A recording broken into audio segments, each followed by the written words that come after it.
नमस्कार, आप live cities देख रहे हैं।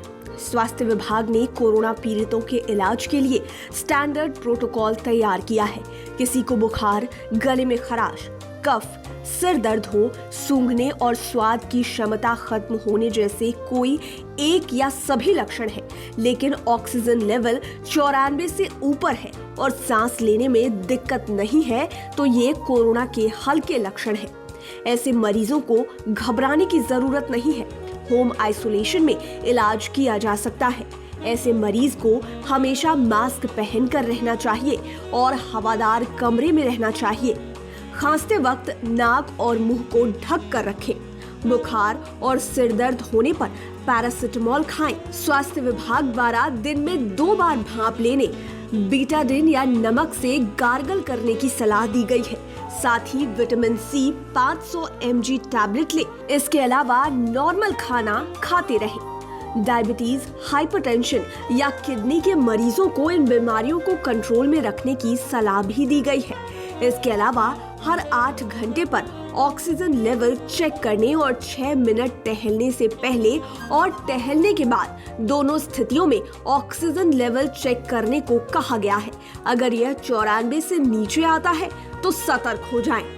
ये है कोरोना का मॉडरेट लक्षण। ऑक्सीजन लेवल 94 से कम है और 1 मिनट में 24 बार सांस नहीं ले पा रहे हैं। 2 महीने से कम उम्र का बच्चा अगर 1 मिनट में 60 बार सांस नहीं ले रहा, 2 से 11 महीने का बच्चा 50 बार और 1 से 5 साल का बच्चा 40 बार 1 मिनट में सांस नहीं ले पा रहा, तो ऐसे लोग कोरोना के मॉडरेट केस माने जाएंगे। ऐसे मरीजों को डेडिकेटेड कोविड अस्पताल में भर्ती कराने का निर्देश दिया गया है। ऑक्सीजन लेवल को मेंटेन करने के लिए 30 से 120 मिनट तक पेट के बल लेटने की सलाह दी गई है। इतने ही वक्त तक दाएं और बाएं होकर सोने की सलाह भी दी गई है। यह उन मरीजों पर लागू होगा जिनका मेंटल स्टेटस नॉर्मल है और जिन्हें 4 लीटर से कम ऑक्सीजन की आवश्यकता है।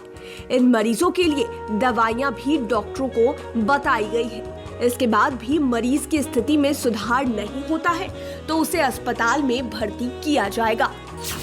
ये है कोरोना के गंभीर लक्षण।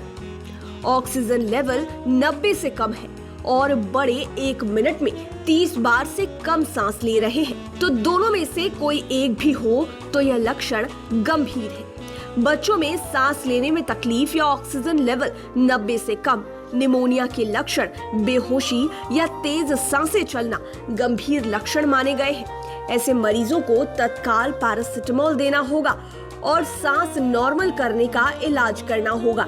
इसके अलावा दवाइयां और इंजेक्शन देना होगा। मरीज की स्थिति को देखते हुए डॉक्टर दवाइयां तय कर सकते हैं। अगर 14 दिनों से अधिक कोई बीमारी है तो उसे एंटीवायरल थेरेपी भी दी जा सकती है। बहरहाल ऐसे लक्षण हैं तो अपना चेकअप जरूर करा लें। साथ ही साथ सुरक्षित रहें और स्वस्थ रहें। लाइव सिटीज की डेस्क रिपोर्ट। अगर अभी तक आपने हमारे चैनल को सब्सक्राइब नहीं किया है तो सब्सक्राइब कर लें। लेटेस्ट अपडेट्स के लिए फेसबुक पेज को लाइक करें और साथ ही साथ ट्विटर पर हमें जरूर फॉलो करें। धन्यवाद।